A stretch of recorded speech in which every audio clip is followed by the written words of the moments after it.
పిత పుత్ర పవిత్రాత్మ నామమున ఆమేన్. ప్రైస్తలో ఈరోజు ప్రేయర్ టీమ్ తెలుగులో ఉన్నటువంటి తెలుగు నేషన్ టీంలో ఉన్నటువంటి వాక్యం గురించి కొంచెం ధ్యానం చేద్దామండి.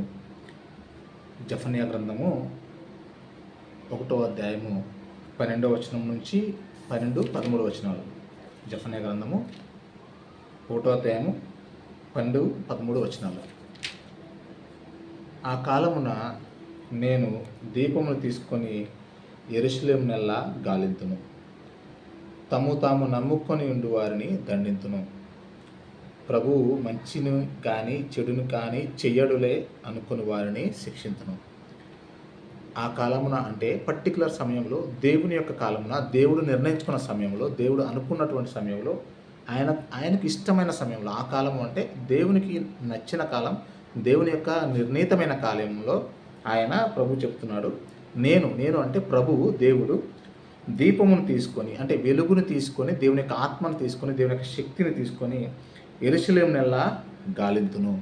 ఈ యొక్క దేశమంతా, ఈ యొక్క ఊరు అంతా, ఈ యొక్క ప్రపంచం అంతా దేవుడు గాలిస్తూ ఉన్నాడు. అంటే దేవుడు ఒక ప్రత్యేక కాలంలో, ప్రత్యేక సమయంలో, ఒక నిర్ణయించినటువంటి సమయంలో దీపాన్ని తీసుకొని, అంటే దేవుని ఆత్మను తీసుకొని, దేవుని యొక్క వెలుగునితో కలిగి వస్తూ ఉన్నాడు, వెతుకుతూ ఉండి అందరినీ యెరూషలేము నెల్లా గాలిస్తున్నాడు. ప్రతి వ్యక్తి దగ్గరికి దేవుడు ప్రభు వస్తూ ఉన్నాడు, ప్రతి వ్యక్తిని చూస్తూ ఉన్నాడు.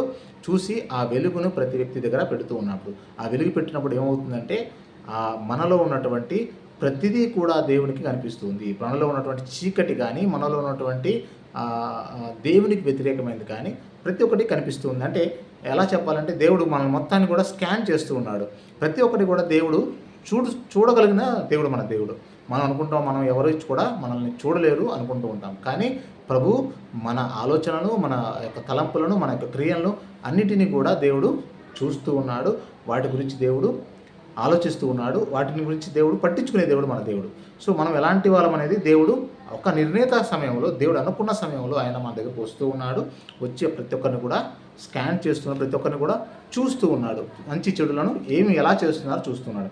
అయితే దాని తర్వాత చూడడమే కాదు, దాని తర్వాత ఏం జరుగుతుందంటే దాన్ని చూసిన తర్వాత ఎలాంటి క్యారెక్టర్స్ గురించి చెప్తున్నాడు.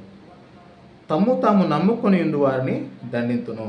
అంటే దేవుని కాకుండా మా శక్తి మీద, నా మనస్సు మీద, నా యొక్క బలం మీద, నాకున్నటువంటి ఆస్తి మీద, నాకున్నటువంటి అధికారం మీద ఎవరైతే ఆధారపడుతూ ఉంటారో తాము నమ్ముకొని ఉండు వారిని దండింతును. అంటే ఎవరైతే ప్రజలు, ఎవరైతే మనుష్యులు దేవుడి మీద ఆధారపడకుండా వ్యక్తిగతంగా ఆధారపడుతూ, తమ మీద తాము ఆధారపడుతూ ఉన్నటువంటి వారిని దేవుడు దండిస్తూ ఉంటాడు. బైబిల్లో చూసినట్లయితే ధనవంతుడు చాలా పంట పండిస్తూ ఉన్నాడు. చాలా పంట పండిన తర్వాత ఆయన ఏమంటూ ఉంటాడంటే, ఇగో నాకు కావలసినంత పంట పండింది, మొత్తం కూడా నా దగ్గరకు వచ్చింది, ఇక ఈ ధాన్యాన్ని దాచుకోవడానికి నాకు ప్లేస్ కూడా లేదు అన్నప్పుడు ఆయన ఏం చేస్తుంటే, నేను రేపొద్దున ఇగో కొత్త గిడ్డంగులను, కొత్త బిల్డింగ్స్ని నేను కడుతూ ఉంటాను, కొత్తటువంటి స్టోరేజ్ ప్లేస్ నేను కట్టుకుంటాను అనుకుంటూ ఉంటాడు అని ఆలోచిస్తూ ఉంటాడు. అయితే రాత్రి దేవుడు అంటూ ఉంటాడు, ఈ రాత్రే నేను నీ ప్రాణాన్ని తీసుకుంటూ ఉన్నానని. కాబట్టి ఆ సమయంలో ఆయన కష్టపడిందంతా ఏమవుతుందండి, అది ఒక్క క్షణంలో, ఒక్క రోజులో మొత్తం కూడా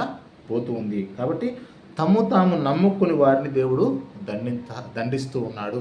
ఆ దీపం వేసి చూస్తూ ఉన్నాడు, ట్రాక్ చేసి దేవుడు చూస్తూ ఉన్నాడు. ఎవరైతే మనిషి మీద, దేవుని మీద ఆధారపడకుండా మన మీద మనం ఆధారపడుతూ మన ఇష్టం వచ్చినట్లు జీవిస్తూ ఉన్నారో వారిని దేవుడు దండిస్తూ ఉన్నాడు. ప్రభువు అయితే ఇంకా ఏం చెప్తున్నారంటే, వాళ్ళని దండిస్తూ ఉన్నాడు.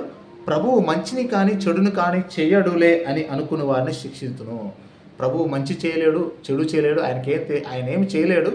ఊరిని అలా అంటూ ఉంటారు. ఆయన చూస్తున్నాడు, చాలామంది అంటూ ఉంటారండి, ప్రభు దేవుడు ఉన్నాడు అంటారు, ఏం చూస్తున్నాడండి, ఏం చేస్తున్నాడండి అని అనుకునే వాళ్ళు చాలామంది ఉంటారని దేవుడే ఇక్కడ చెప్తున్నారు. అలా అనుకున్న వారిని దేవుడు శిక్షిస్తూ ఉన్నాడు.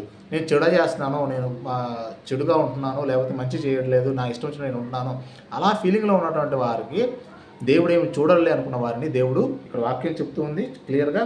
ప్రభు మంచిని కానీ చెడును కానీ చేయడులే అనుకుని వారిని దేవుడు శిక్షిస్తూ ఉన్నాడు. చూడండి, ఇక్కడ మొదటగా దేవుడు ఒక సమయంలో ఒక దీపాన్ని తీసుకొని, దేవుని యొక్క వెలుగుని, ఆత్మని తీసుకొని మన దగ్గరకు వస్తున్నాడు. మనందరినీ స్కాన్ చేస్తూ ఉన్నారు. స్కాన్ చేసినప్పుడు తాను నమ్ముకొని ఉన్నవారిని, ఎవరైతే దేవుడిని నమ్మకుండా తమ మీద తమ ఆధారపడుతూ ఉంటారో, తమ మీద తమను చూసుకుంటూ ఉంటారో అలాంటి వారిని దేవుడు దండిస్తూ ఉన్నాడు. అంతేకాకుండా దేవుడు ఏమీ చూడలేడు, చేస్తున్న మంచిని కానీ చెడుని కానీ దేని చూడలేడు.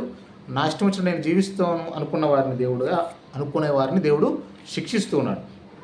ఇంకా చూసినట్లయితే 13వ వచనంలో, శత్రువులు వారి ఇళ్లను నాశనం చేసి వారి సంపదలు కొల్లగొట్టుదురు. ఎవరైతే దేవుడి మీద ఆధారపడకుండా తమ ఇష్ట ప్రకారం జీవిస్తూ ఉన్నారో అలాంటి వారికి ఇళ్లను దేవుడు నాశనము చేపిస్తూ ఉన్నారు. శత్రువుల ద్వారా వారు నాశనం అవుతూ ఉన్నారు. తర్వాత తాము కట్టుకున్న భవనంలో వారు నివసింపజాలరు. వారు ఎంత బిల్డింగ్స్ కట్టుకున్నా వాళ్ళు అందులో ఉండలేరు, ఉపయోగం లేదు. ఎందుకంటే వాళ్ళు కట్టుకోవడం వరకే వాళ్ళది, కానీ అందులో వాళ్ళు సంపాదించింది వాళ్ళు తినలేరు, అందులో ఉండలేరు. ఎందుకంటే కారణం వాళ్ళు దేవుడి మీద, వీరు పర్టికులర్గా ఉన్నటువంటి వీరందరూ కూడా దేవుడి మీద ఆధారపడకుండా వాళ్ళ తెలివితేటల మీద ఆధారపడిన వారు ఈ విధంగా నాశనంలోనికి వెళుతూ ఉన్నారు. తర్వాత ఇంకొక మంచి వాక్యము, తాము నాటుకున్న ద్రాక్ష తోటల నుండి రసమును త్రాగచాలరు. వారు పండించిన పంటను, వారు చేసినటువంటి ఏ పని కూడా వాళ్ళు తీసుకోలేరు. వారు పండించింది ఏది కూడా వాళ్ళు తినలేరు. ఎందుకంటే వారు దేవుడి మీద ఆధారపడకుండా వారు మనుషుల మీద, తమ మీద తాము ఆధారపడుతున్నారు. అటువంటి వాళ్ళను దేవుడు ఊరిపెట్టడు, దేవుడు వారిని ఆశీర్వదించడు. దాని ఫలితమే వాళ్ళు శిక్షించబడుతూ ఉన్నారు, వారి నాశనానికి గురి అవుతున్నారు. కాబట్టి దేవుడి మీద ఆధారపడి ఉండడమే మనకు ఆశీర్వాదకరం. ఎటువంటి సమయంలో అయినా సరే మనము దేవుడి మీద ఆధారపడాలి అని ప్రభు కోరుకుంటూ ఉన్నాడు. పితా, పుత్ర, పవిత్రాత్మ నామమున ఆమేన్. Praise the lord.